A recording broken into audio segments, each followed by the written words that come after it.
We're going to get started. Good morning. I'm Dick Wagner with the CREST Network, and also here with me from another city is Bill Giannone. We are together the co-founders of the CREST Network, and as we do every month on a Tuesday, we try to answer all of the questions that we've been hit with during the month.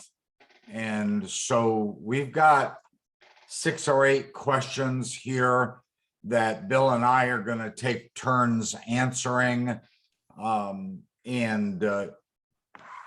of them are earth-shattering and surprising, and some of them are crazy simple or seem to be very simple.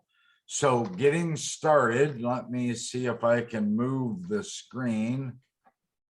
Here we go. One of the, when I take on, or when we as a CREST network either hold a class or take on a new client, we are inevitably asked either by the owner and many times by the marketer, how many visits on Monday through Friday, how many visits each day should a marketer make? And I have a really simple legal answer for that. It depends. I know you've heard the lawyers tend to answer like that, and I'm not trying to just be a smart aleck in this case. It really depends on a lot of factors. I'm going to give you a couple examples. If you're in a market where you have a traditional territory that's maybe 25 miles in each direction, you're probably going to have approximately 100 plumbers in that market. Unfortunately, some of them or half of them are going to operate out of their home, and we don't recommend that you visit them at their home. We recommend that you visit them at a supply house, or maybe catch them at a gas station or Home Depot or something like that. But when they're spread out, if 50 of them are they still have some sort of a warehouse or some office or facility other than their home, it might take you all day to travel to personally visit 5 or 6 or 7 plumbers or 10 plumbers. I have also had situations, and I used to do this many years ago. As a marketer, I would market in Cleveland, Ohio, and we could go into some areas such as Beechwood or Pepper Pike or some of those areas where you could go into one high-rise building, or downtown Cleveland, you could go into one high-rise building and in a matter of a half an hour visit with 4 or 5 or 6 or 7 insurance agents. So it was not uncommon to visit 20 insurance agents in a day, because you could go maybe a block away to another building and see 3 or 4 or 5 more.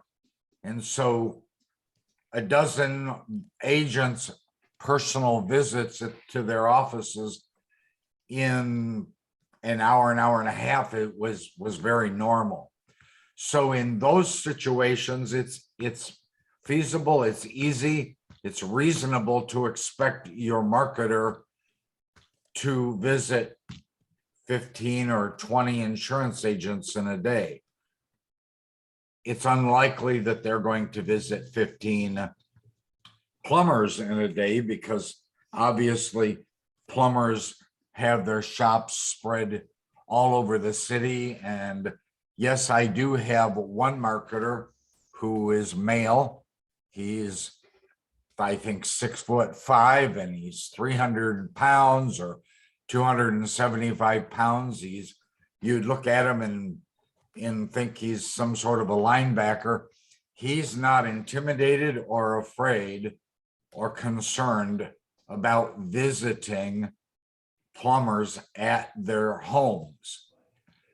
What he has to be very careful of is to make sure that the appearance of impropriety doesn't exist when the wife or the girlfriend answers the phone or answers the door. So really what he's doing there is just being very simple, very formal, and taking them something like a Maven article that will help them later on. So the answer is varied. The answer is truly, it depends on the market of your particular region.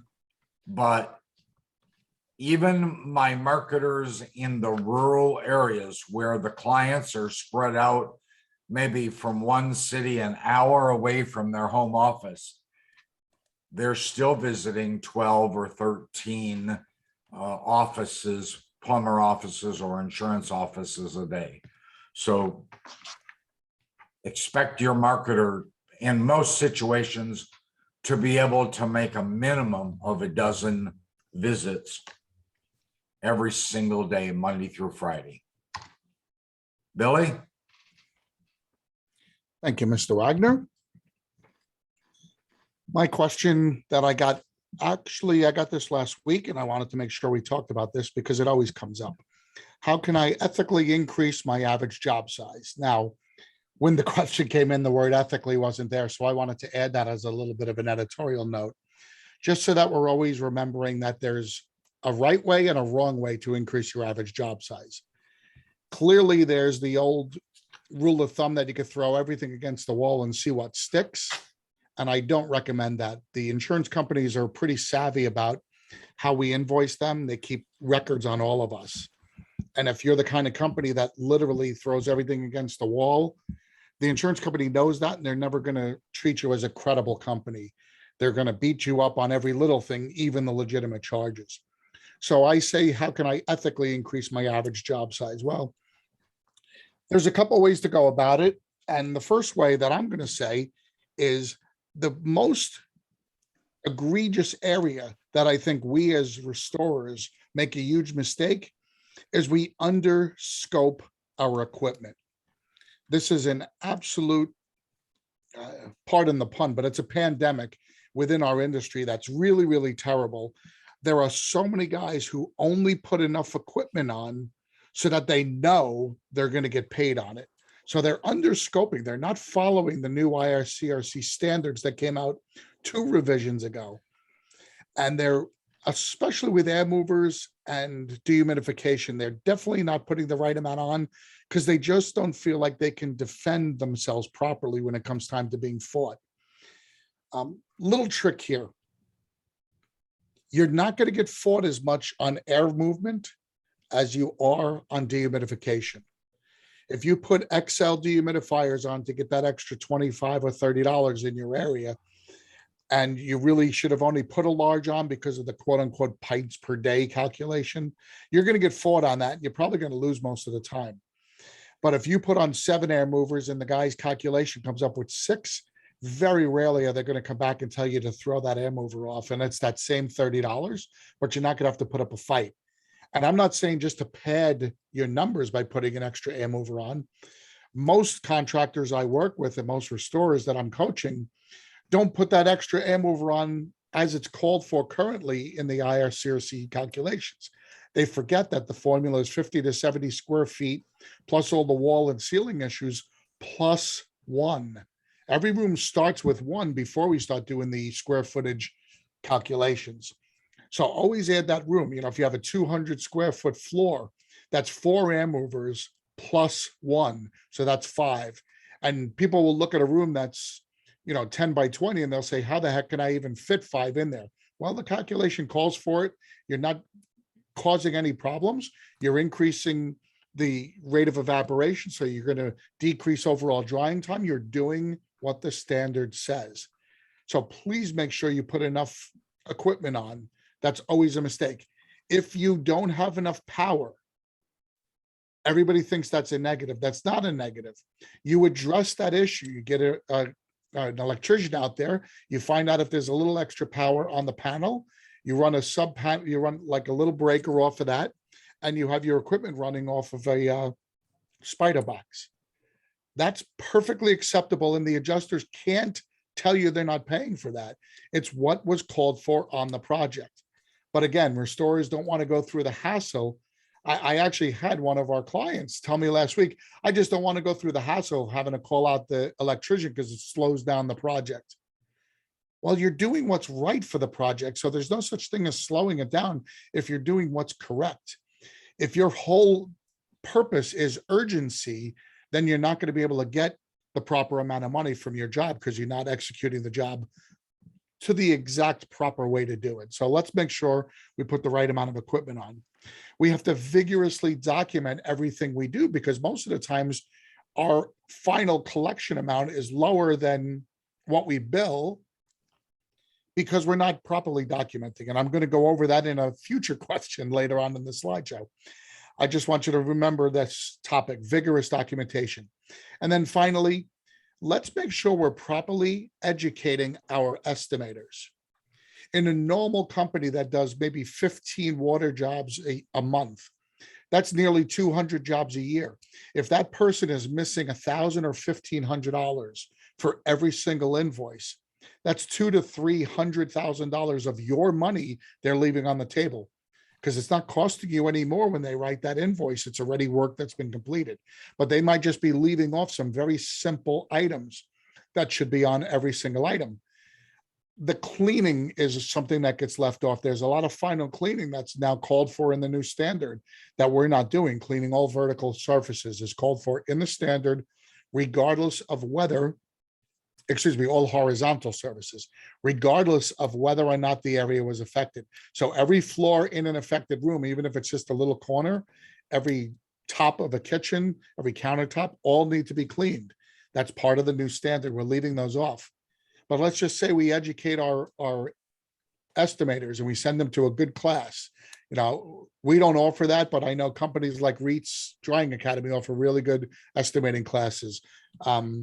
There's Ben Justice offers a really good estimating class as well. That investment in that class is going to come back to you 100-fold, and it's all money that goes in your pocket, guys. So let's make sure those 3 steps are followed. Proper equipment counts, vigorous documentation, and educating your estimators. Thanks, Dick. Thank you, Mr. Giannone. Can we ask questions? When we're done, yes. Okay. There we go. I hear this a lot, and I actually, in our restoration marketing specialist course, our certification course, a lot of people ask about personal branding. We talk about personal branding. And so I'm going to answer it like this. You know, what does personal branding really mean? It means whatever or however you're able to keep your clients and your customers and the people you associate with, your circle, how you're able to keep yourself top of mind. It's not so much what you think of yourself, because, you know, usually, you know, if we have a positive attitude, we think well of ourselves. If we have a negative attitude, we might be more, whoa, not really that great. But personal branding, and I'm going to give you some examples, and the key word here is personal. It's not company branding. We all know what company branding is. Every single one of you has vehicle wraps, logoed wraps, logoed equipment, sometimes logoed brochures, flyers, business cards. But what I'm talking about is personal branding. And I'm going to give you a simple set of examples that we have done over the years. I had a marketer who she was extremely comfortable in cowboy boots. And cowboy boots here in Florida are kind of an anomaly by most standards. Most people don't wear cowboy boots in Florida. If you're like me, you're wearing flip-flops. But in her particular case, she grew up on a horse farm. She was comfortable with cowboy boots. I recommended to her that she wear a cowboy hat. She started doing that, and from there on, she was thought of as the cowgirl. She was remembered. She was instantly branded. People recognized her, and so she carried a personal brand by the way she was dressed. I had another young lady who was in my class, and I commented to her that she's incredibly bubbly. And when it came time to talk about personal branding, the thing that I suggested to her was, why don't you go to Sam's Club and buy a giant tub of Joe Bazooka bubble gum, or one of those types of bubble gums individually wrapped, and leave a piece of bubble gum on every single visit. She started doing that, and soon after, she was known as the bubblegum girl. More specifically and more meaningful to the name of the person is a young lady, and we have a client on this call who will recognize that, but her name is Jax or Jacqueline, and she goes by Jax. And so she went to the Dollar Tree and bought packages of Jacks, and she gives out one individual Jack with every single visit. And so it ties, she's leaving a Jack, her name is Jax. People start to recognize she becomes top of mind. Another one there, she's not on here today, but I will tell you her name is Candy. And it's real easy for Candy to have name recognition, because all she has to do is go to Dollar Tree and buy a box of 20 candy canes, and for $1 or $1.25, and suddenly she's spending a nickel a candy cane and leaving a candy cane with everybody. And how easy is it to remember when you see the candy cane that Candy visited you? So it's much deeper. One of my personal branding styles is, I'm a fanatic about strategy. I'm a fanatic about always having a summary move. I'm a fanatic about remembering and speaking and saying that summary move. And if you know what a summary move is, or if you don't know, I'll tell you. The summary move is the very first move that you make in chess, when you make when you play chess.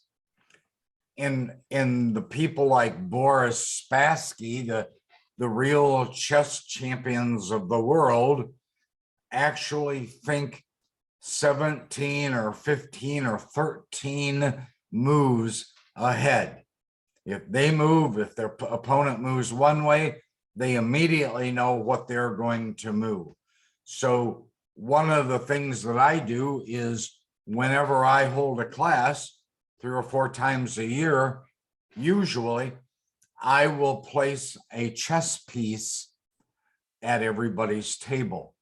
And that chess piece is my personal brand. It's my way to say, hey, you really, really need to be thinking about personal branding and a summary move. Billy, it's all yours. Thank you, sir. Moving on to the next question. What tools can I use to track worker efficiency? You could see in this model to the right that overall productivity has several different components to it. One of them is making sure that our workers aren't wasting time. Now, it's extremely difficult in restoration compared to, let's say, factory work. In factory work, we can time out the production based on very easily visible metrics. But in restoration, we've got a lot of standing around time. We don't have regularly scheduled work. So it's really hard to understand exactly how to analyze it. So the best way that I help out our clients and the way I coach them is to let them understand that the only way to make sure that you're getting maximum efficiency is to know what they're doing out on the job. The best you can control your costs and expenses is on the project. You want to make sure that you're maximizing revenue and minimizing expense. So how do we do that? The most important thing is we need to understand what rate of production means. And there have been 3-day seminars that Dick and I have given over the years where I've spent an entire day just talking about rate of production. So I'm going to try to overly simplify it. Rate of production is how fast your guys work to do a specific task. Now, that's fine. We can track that, but how do we know it's good, bad, or indifferent? You know, our guys, it takes them 5 hours to demo a room. Is that good or is that bad? Well, we get a hint in Xactimate. Part of understanding rate of production is we have to understand what Xactimate's allowing. For instance, if I asked you, how fast should your guys be removing drywall? Nobody would really have an idea. But according to Xactimate, they want our guys to remove 85 square feet of drywall in 1 hour. So if you think about 85 square feet, normal bedroom might be 8 feet tall. So you're talking about, you know, a 10-foot wide swath of drywall, 8 feet tall, is 80 square feet. Your guys are expected to take that, cut that down, bag it, take all the screws or nails out of the wall, and then sweep it up and make it all clean. They're expected to do one of those walls in 1 hour. I'm sure you didn't know that was the number. I'm also thinking that you might think that that's no big deal. They could probably do that a lot quicker because they could rip it down with a crowbar pretty quick. Well, they can, but don't forget, it's all those other things involved as well, which is taking the nails out, cleaning up the area and leaving it ready for repair. So that's what Xactimate allows us. It's your job to make sure your guys work as fast, if not faster than that. The faster they work, the more profit you make, because Xactimate's going to pay you, and therefore the adjuster's going to pay you based on how much square footage, not how fast your guys do it.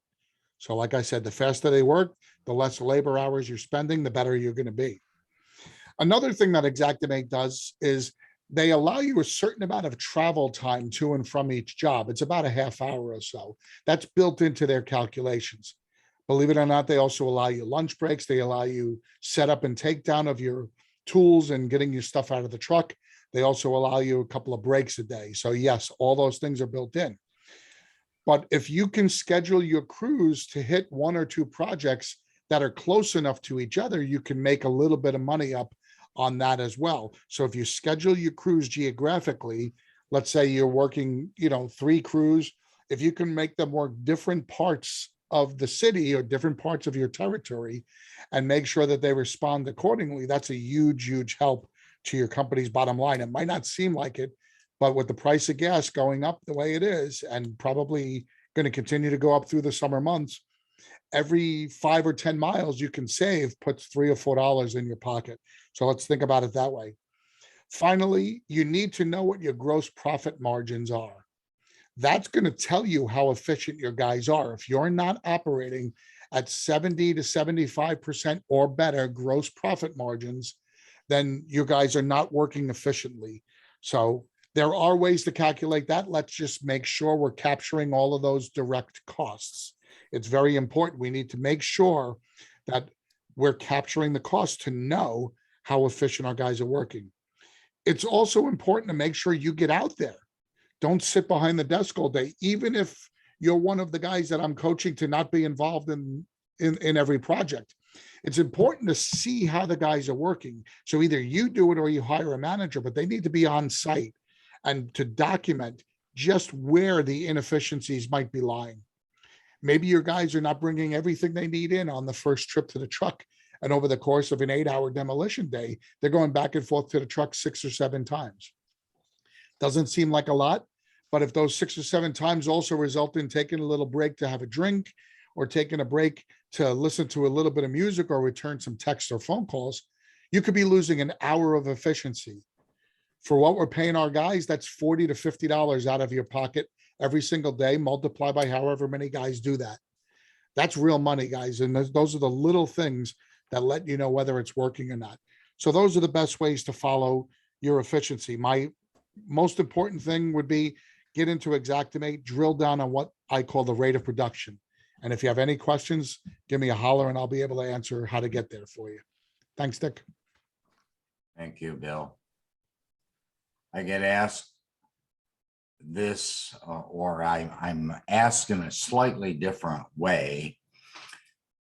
The owners often, or general managers often say, should we post the goals of the marketer so that the rest of the employees can see? And so my answer is yes. And it's often done on a whiteboard, a dry erase board. And many, many times it's done, you have a whole 12 months. You might only have 1 or 2 months up broken down into weeks, or 1 month broken down into days.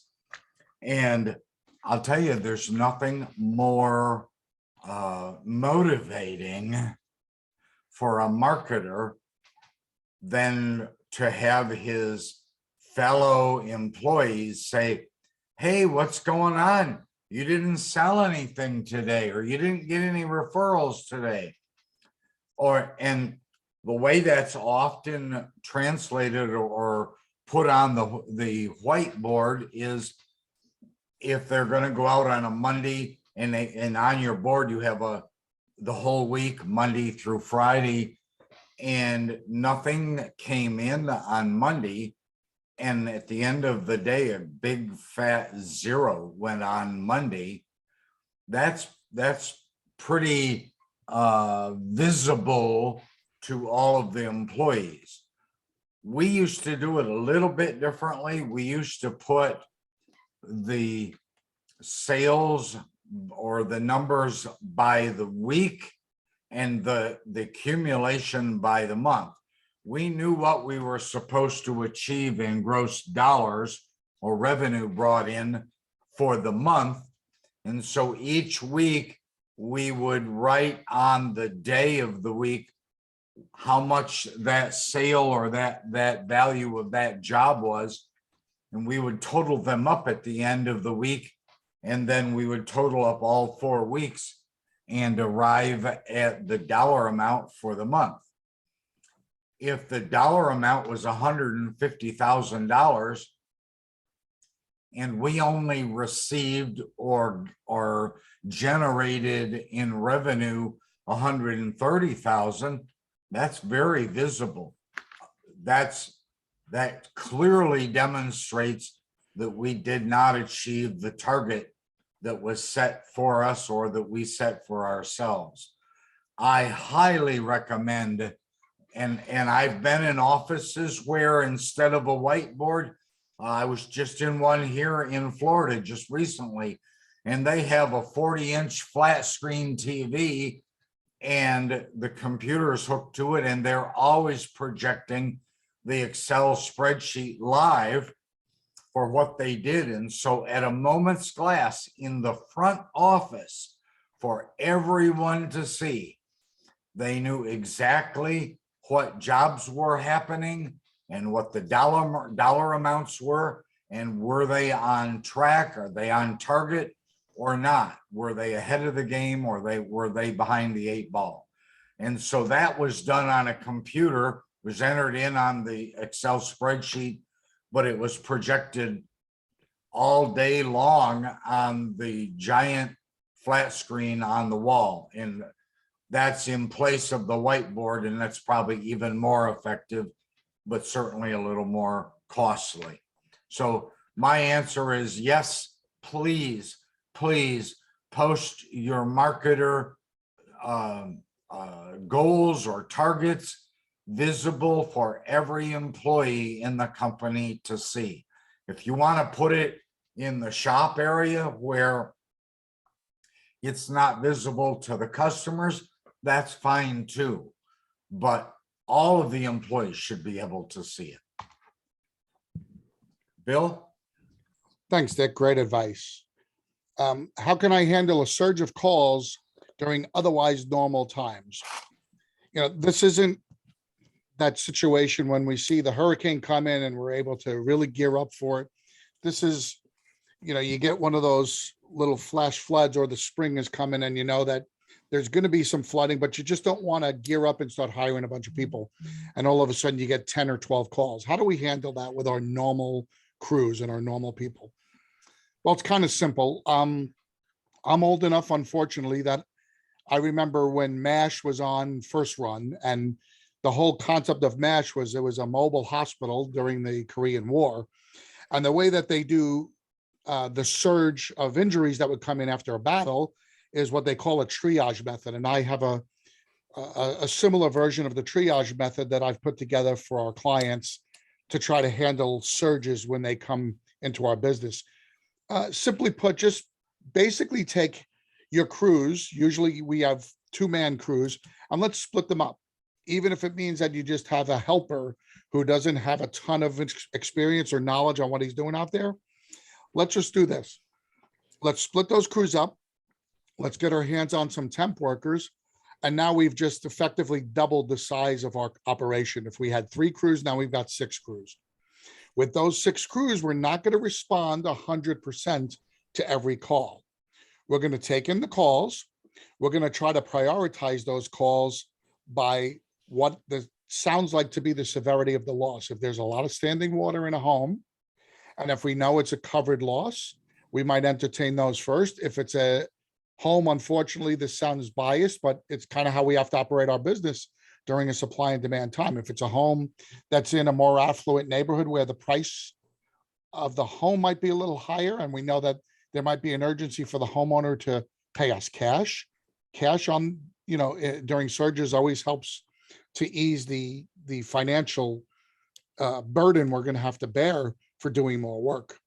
So we might prioritize that. We might prioritize based on, well, we've already got a crew that's a block away, so we're going to hit that next one. But what I want you to do with your crews, instead of handling one job to completion, I want you to assign those crews specific minute tasks. I want one crew just to be an extraction and stabilization crew.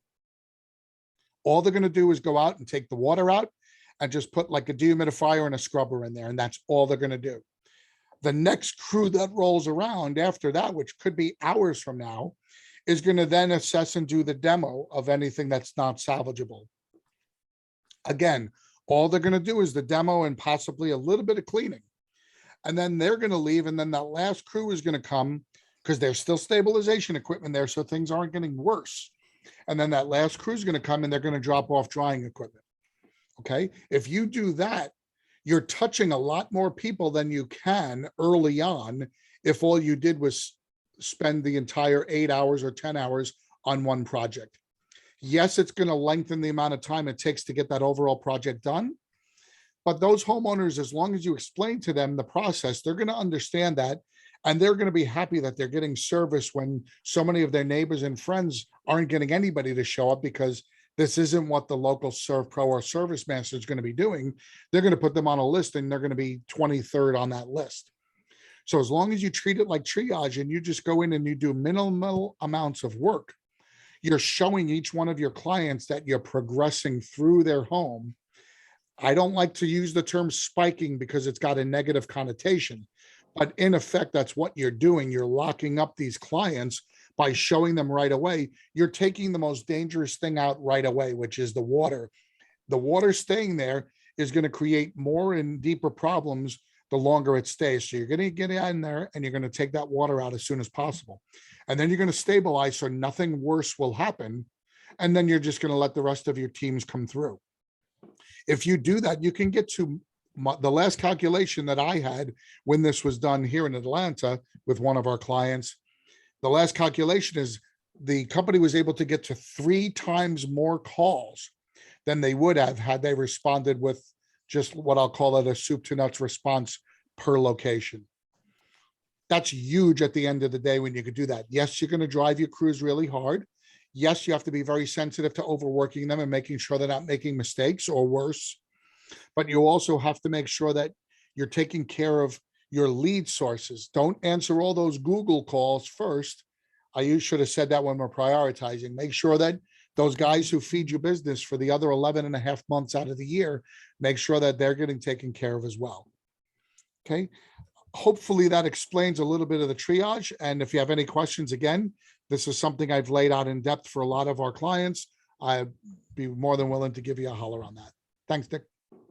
Thank you, Bill. This is probably the most asked question that I get on a continuing basis.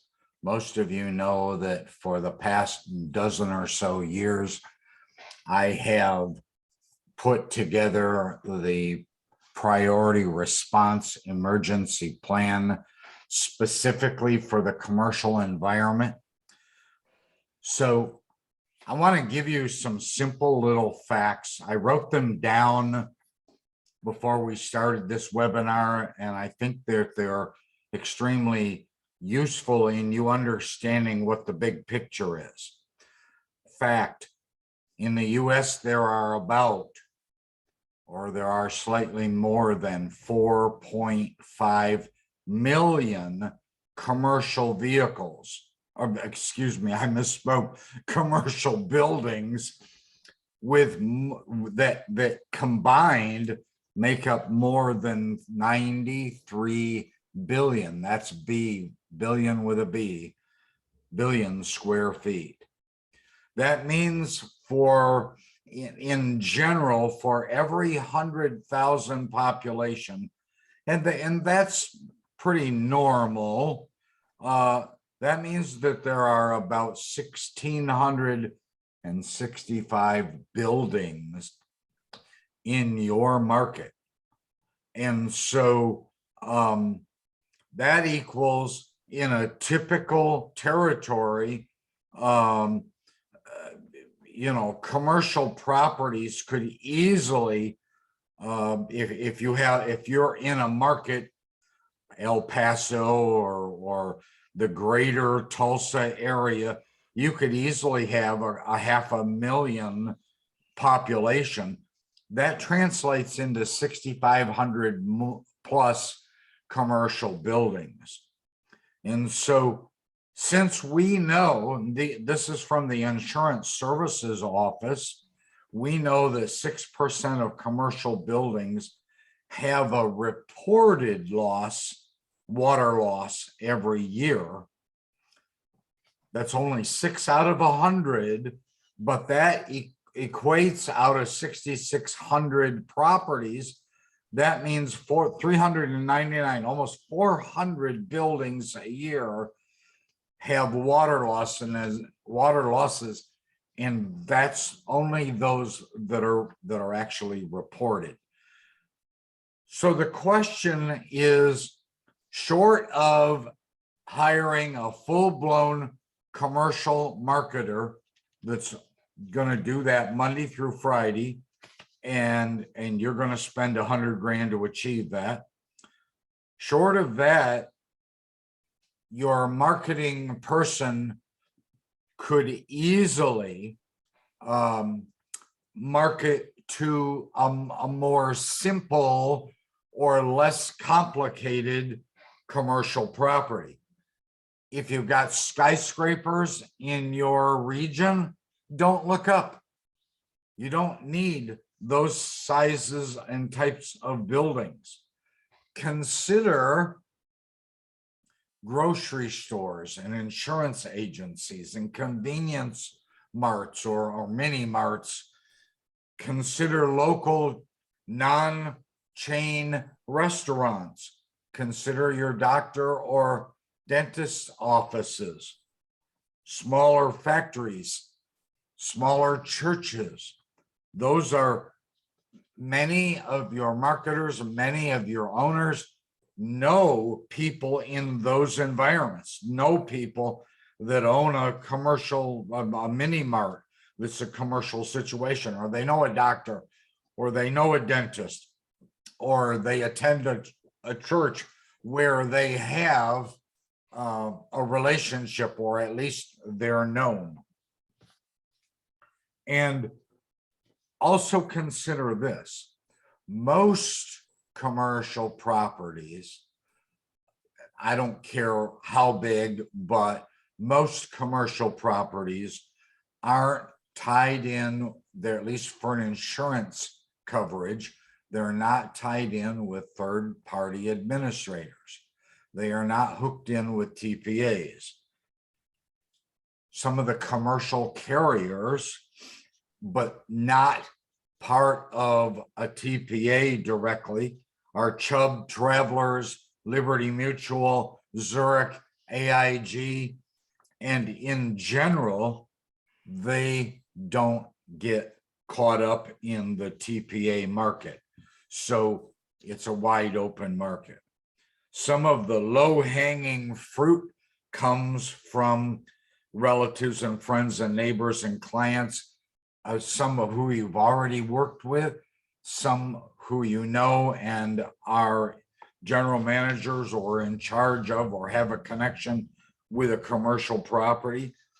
And you could easily, just simply by doing that, you could easily generate 2 or 3 or 4 commercial jobs per year. And that translates in revenue to $40,000, $50,000 of net profit in your business. And anybody here that doesn't feel they need $40,000 or $50,000 in net profit, first of all, I don't believe it. I also wrote down a list of those that you might consider that I didn't already mention. I did talk about restaurants, but you could also approach owners of local grocery stores.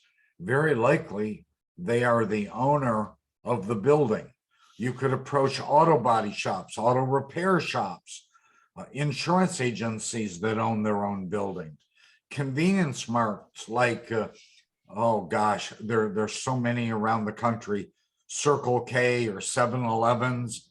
I did already mention doctor and dentist offices, lawyer offices, accounting offices, fitness centers. Some of you spending $10 a month to go to the fitness center. Those are great targets. And don't forget to remind them that they have the right to choose any contractor that they want. They do not have to use the contractor that their local insurance agent or the local insurance agent or their adjuster suggests. Encourage them to consider that if the local adjuster or an adjuster refers a company, it's very likely that that company is in the back pocket of and beholden to the insurance adjuster. So offer them a policyholder bill of rights. Every single visit to those kinds of environments ought to be given, in addition to a Maven article, they ought to be given a policyholder bill of rights. If you don't have one, geez, for heaven's sakes, shoot me an email and I'll send it to you. Last but not least, we know that when this disaster strikes, more than ever before, businesses want to get back in business quickly. And so you want to have a conversation with them about what's important to them. And here are some of the things that are important to them, not what you would typically think. Certainly, They want to depend on you when they need you. That one you can understand. But some of the ones that you have not necessarily thought of, your clients, your commercial people, they want more business. They want more profit. They want happy customers. And they want a good image in the community. So don't be afraid to call Bill or myself and ask for help. Don't be afraid to reach out to people like Scott Tarpley, who are never going to be your competition. They're always going to be a resource. I can go on, I can do an entire webinar on the idea of commercial, and Billy can assist me with that as well. But that is the question on the board. So it's up to you now, Billy. Thanks, Dick. I said we were going to get to this one. The first question we had today was increasing job size, and this is the other half of that equation. Why can't I collect more money from the insurance company on my water losses? Well, first of all, if this is your mindset, you probably answered your own question with the question, because you're trying to collect the money from the insurance company. You need to start with getting the homeowner involved. I do this all the time. I call it the Bermuda Triangle of restoration. There are three parts to every restoration loss. There's the homeowner, there's their carrier, and there's us, the restoration company. We have a contract with the homeowner, our work authorization. The insurance company has a contract with the homeowner, their policy. The third part, we and the insurance company have no contractual relationship to each other.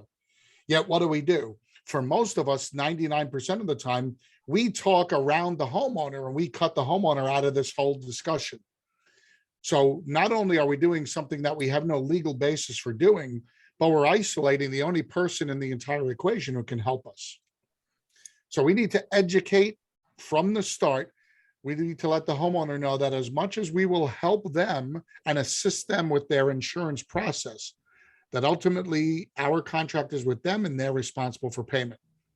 I know if I say that, nobody's going to sign with me. Well, would you rather have 30 jobs that you can't collect money on, or 15 or 20 jobs that you collect 100% on? And unfortunately, when I look at some companies that are in some dire straits, some of them are the most productive companies in terms of being able to sign work. You know, it's one thing to be able to sign the work and do the work. It's another thing to be able to collect on the work. If I told you you could do every single job in the city for free, guess what? You'd get every single job. The insurance companies would send them all to you. The homeowners would sign with you if none of them knew they had to pay you. That's basically what we're doing when we go through that process. So let's make sure we absolutely start at the start. Our salesmen, our first responders, our PMs, whoever's getting that contract signed needs to let the homeowners know that they need to be part of this process. We never communicate with an adjuster outside of the client. We don't take phone calls without getting the homeowner on the line. We don't communicate in emails without having all parties involved. That's an absolute must. Okay, the insurance companies are not idiots. We're using a lot of really good language nowadays to help support us. And I'm going to get into some of that language in just a second about being able to collect more money. But the insurance companies know we're using really good language and we're using, you know, the perfect terms from Xactimate. And we're avoiding talking about policies. Remember that. In just about every state, it's illegal for a restoration company to refer to the homeowner's policy. So we can't be doing things like that. But that's exactly the thing that the restoration companies are doing. And guess what the insurance companies are doing? They're reporting us now to the commissioners in those states for adjusting without a license. And yes, there are dozens of restorers getting fined tens of thousands of dollars for that. So let's stay away from that. Now let's just get to the practical things. I said it before, it's even more important now. Know those Xactimate line items. Know what those line items say.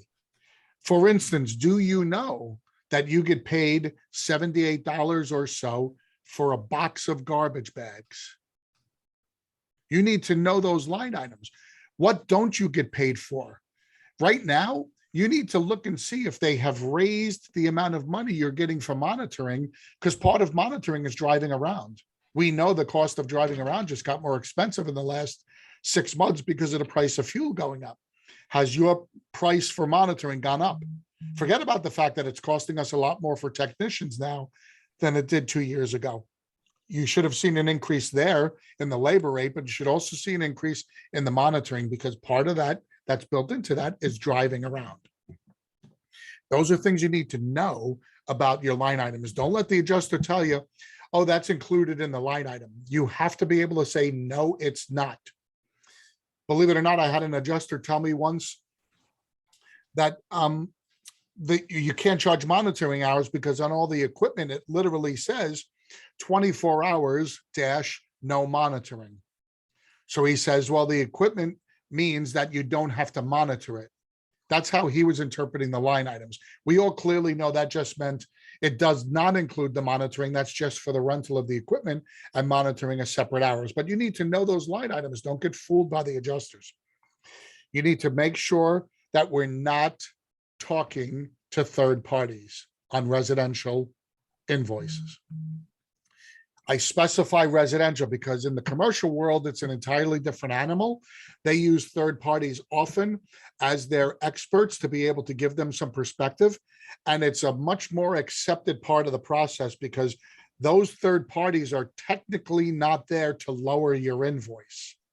They're brought on during the project to help guide the adjuster with the technical aspects of commercial work, which is so much more difficult to navigate than a simple residential loss. There are so many other parts to it.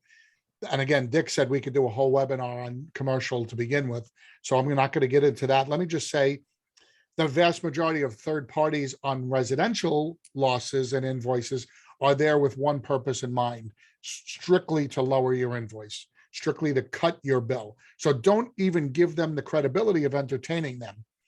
If they do send questions forth, you do have the ability to answer those questions, but answer those questions to your homeowner, directing them to your homeowner, and then CCing the adjuster. Do not return anything to that third party, because then you're giving them credibility. You're making them part of the process. But what you want to do is you don't want to just cut out the adjuster totally because you want to help the homeowner, but you also want to make him see how ridiculous this is. So if you did a really good job at the start, you told him, oh, there's a really good chance that this adjuster is going to bring in a third party whose only job is to cut my bill. Then when the homeowner sees that third party come in with a much lower estimate, what's the homeowner going to believe? He's going to believe you're telling the truth. So you've got instant credibility. That small little piece gives you a lot of strength at the end, because then you're going to write that email with those answers. You're going to say, I'm being totally transparent. Here are all my responses, but I do not recognize the authority of that third party to try to cut my bill. And the homeowner is then going to help you fight with the adjuster. 9 times out of 10, the adjuster is going to accept your answers because that's what he wanted anyway.